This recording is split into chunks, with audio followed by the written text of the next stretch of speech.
All right, Shalom, Shalom. First and foremost, I want to give all praise to Yahweh, Bahasham, Yahweh Shai, Bahasham, Rakak, Kodash, A.W. Artists, Apostles, and others that great millstone. Hey, got some more, pretty much some more news, man. Um, just updates, man, on what's going on, the uproars, pretty much of the people, nation against nation, as we see U.S. violating international law by breaking into Russian consulate in Seattle embassy. All right, so they doing a live watch, and this is America and Russia has been going back and forth. Pretty much as far as kicking, diplomats out of certain countries. Um, you know, so this is a sign, pretty much of the nations not really delegating the issues as far as the war is concerned, and and international law and so on and so forth. Because of that thing over there in Syria, that coup that they're trying to, keep fueling. That's bad blood between Russia and uh, America. But we know, according to Ezekiel 38, the 38th chapter, that the Most High is pretty much raising up Russia to be a guard unto the nations over there. So it's pretty much, the West versus the East. Russia being on the eastern hemisphere. And America pretty much, trying to, fuel the war, fuel proxy wars, being a third party, you know, destabilizing, the governments over there. Right now they're dealing with us, Bashir al-Assad, you know, but it says the U.S. I'll go into the article and then I'll read this scripture. It says I ain't gonna keep this long, it's just an update, man. Continuous. We continually being updated every day. So it says the U.S. government is violating international law with its decision to break into Russia's locked consulate in Seattle.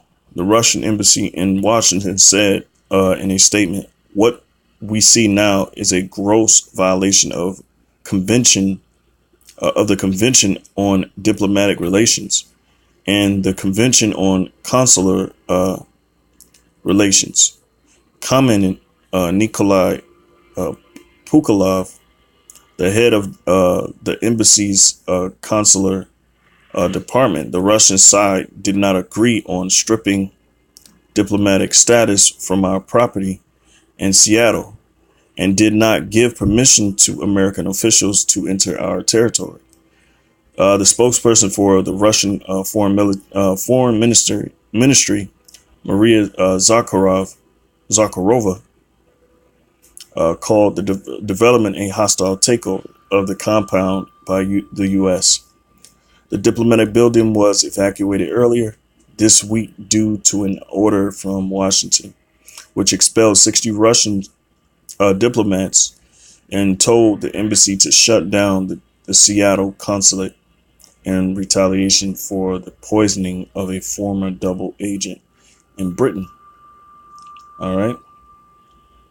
So, as you can see, man, it's a lot of stuff going down. Slovakia, real quick.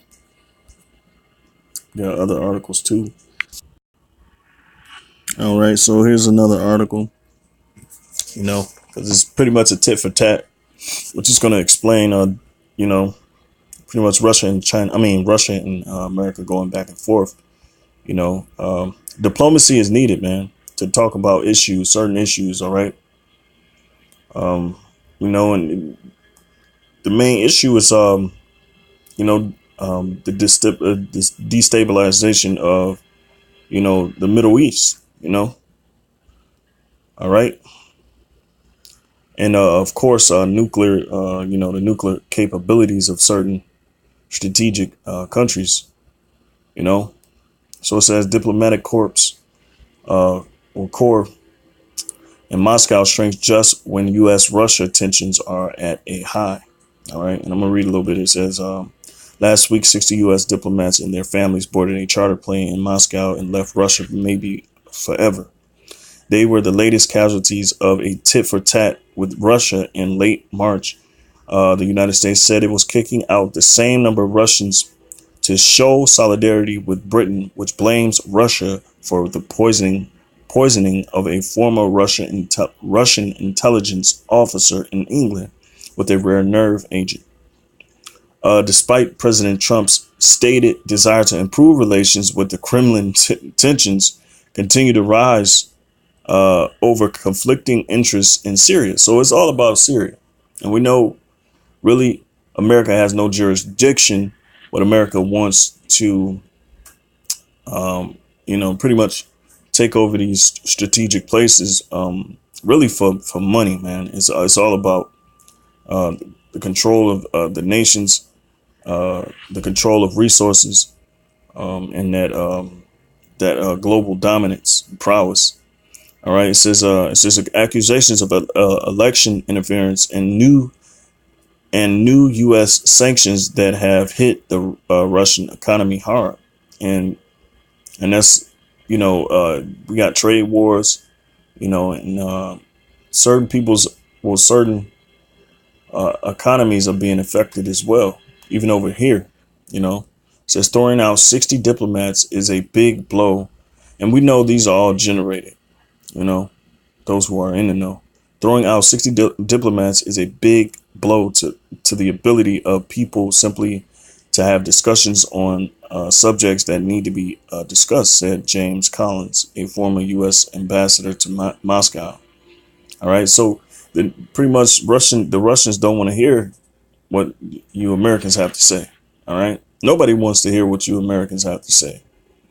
I included because it's we're going to America's gone too far with their military prowess. The nations are waking up to destabilizing countries, on purpose, creating coups to destabilize governments, man.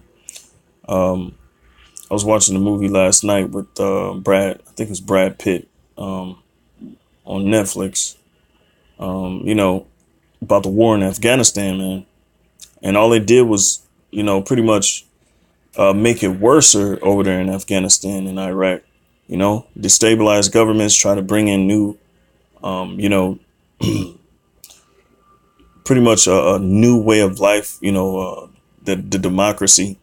And nobody was really accepting that, They were just making it worse for the people. Okay.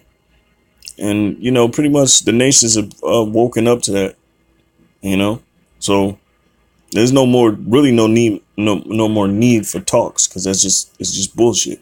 This is why these diplomats will eventually be replaced. They leave a gaping hole in the U.S. embassy at a time when relations are at their worst in decades.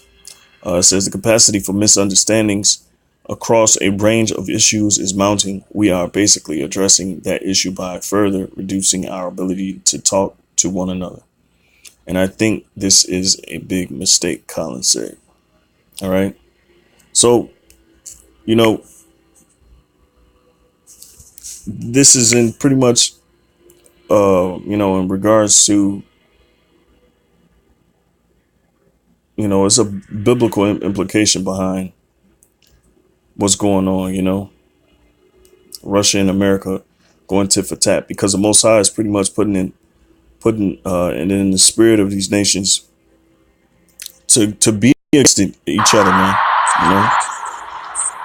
So right there, that's in Seattle. They broke into the compound. For what?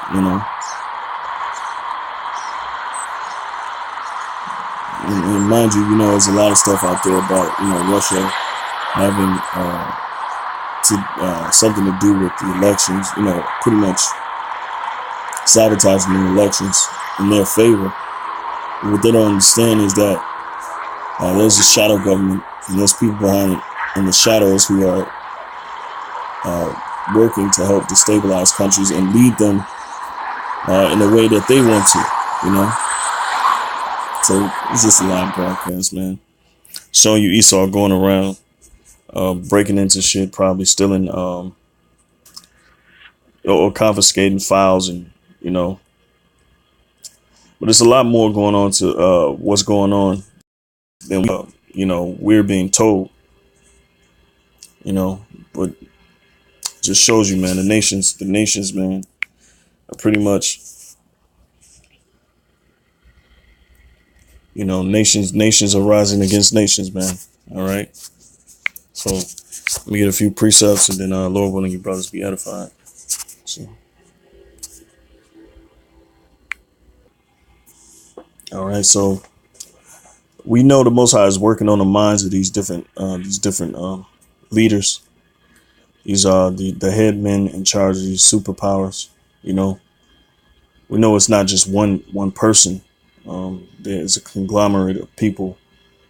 You know, but he's working on their minds to be against each other. You know, and people don't understand that. You know, the Lord is bringing division. It's this is Matthew 24:6, and it's part of his will. It's part of his prophecy. It says, "And ye shall hear of wars and rumors of wars. See that ye be not troubled, for all these things must come to pass, but the end is not yet. For nation shall rise against nation, and kingdom against kingdom, and there shall be famines and pestilences and earthquakes in diverse places." Now, these things are taking place, man. But there's, it's a media blackout on these certain events. You know, we have pestilences. We don't see them. We gradually see them here in America. It hasn't really become a big epidemic as of yet, but it will. You know, those earthquakes, Peru, I think it's in Madagascar. I'm not sure, but the Kenya, I believe, and the ground is cracking up, man. It's you're talking about mile long cracks in the ground, man. So, and it says in diverse places, it says all these are the beginning of sorrows. All right, and we're heading into a time where verse 9 is going to come into place, man. It's just right at the door. Okay, because they're going to try to frame us for certain things, you know. But it says, then shall they deliver you up to be afflicted, and shall kill you, and ye shall be hated of all nations for my name's sake. All right. That's the point right there. I just want to make that point. I believe it's in Luke. I'll just go to Luke real quick, 12:49, where it tells you, man, the Lord is bringing the division. You know, he's bringing the division among the nations. All right. There ain't going to be no peace, you know. Here we go. Luke 12:49. I'm come to send fire on earth, and what will I if it be already kindled? But I have a baptism to be baptized with, and how am I straitened till it be accomplished? Suppose ye that I am come to give peace on earth? I tell you, nay, but rather division. All right. So the nations are divided. All right. Not just, the household, but the nations are divided. It says, for from henceforth there shall be five in one house, divided, three against two, and two against three. All right. And this is not just a small household, man. This is, you're talking about a whole you're talking about whole nations, man, being destabilized. All right. And being divided, I should say. All right. I'm gonna jump down to verse 55. Let me see. 54. And he said also to the people, when ye see a cloud rise out of the west, straightway ye say, there cometh a shower, so it is, and so it is. And when ye see the south wind blow, ye say, there will be heat, and it cometh to pass. Ye hypocrites, ye can discern the face of the sky and of the earth, but how is it that ye do not discern this time? All right, this time is a time of division. All right, okay. So Salaki. All right, so here we go. Isaiah 13:13, because these are the times we're going to see. These are the things we're going to see. All right. Therefore, I will shake the heavens, and the earth shall remove out of her place, in the wrath of the most, in the wrath of the Lord of hosts, and in the day of his fierce anger. And it shall be as a chased roe, and as a sheep that no man taketh up. Okay, because we're gonna head into an age of turmoil, ethnic, the greatest ethnic tension. You know, as far as the races are concerned, you know, what we call race riots are. Okay, it says they shall every man turn to his own people and flee every one into his own country or own land. All right. And you know, I know it's a stretch, but it's the same thing when you deal with you know, these different countries. All right. And uproars among the people, so on and so forth, man. So these nations, you got nations fleeing to that will, you know, these nations will start fleeing to their own country because of the wars and stuff that's going to be taking place, you know. So it says, they shall every man turn to his own people, flee everyone into his own land. All right. So, it says, every one that is found shall be thrust through, and every one that is joined unto them shall fall by the sword. All right. Their children also shall be dashed to pieces before their eyes. Their houses shall be spoiled and their wives ravished. All right. And I will stir up the Medes against them, which shall not regard silver, and as for gold, they shall not delight in it. All right. So the time is coming where, you know, the war is going to uptick, not just, you know, the global war or World War III, but you're going to have ethnic tensions among you people, you know, and that's part of the division that the Lord is bringing, because, hey, you know, that I'll just read it again. Luke 12:49. It says, you know, Luke 12:49, come to send fire on the earth, and what will I if it be already kindled, man? So it's gonna be on every level, man, domestically, internationally, you know, and you see it, especially with one of the signs being, you know, nations shall rise against nation, and you see it among Russia and America. You know, they kicking the diplomats out, all right, because they're headed. You know, they're at war right now. You know, so I think that's it. You know, it's pretty much unscripted, impromptu. You know, so and man, hey, Lord willing, you brothers are edified and you sisters are edified. You know, with that, I'm gonna give all praise to Yahweh, Ba'ashem Yahushai, Ba'ashem Rakah Kodash. It always double honors the apostles, and it was a great millstone, man. You know, amen. Just keep an eye out, man. All right, Shalom.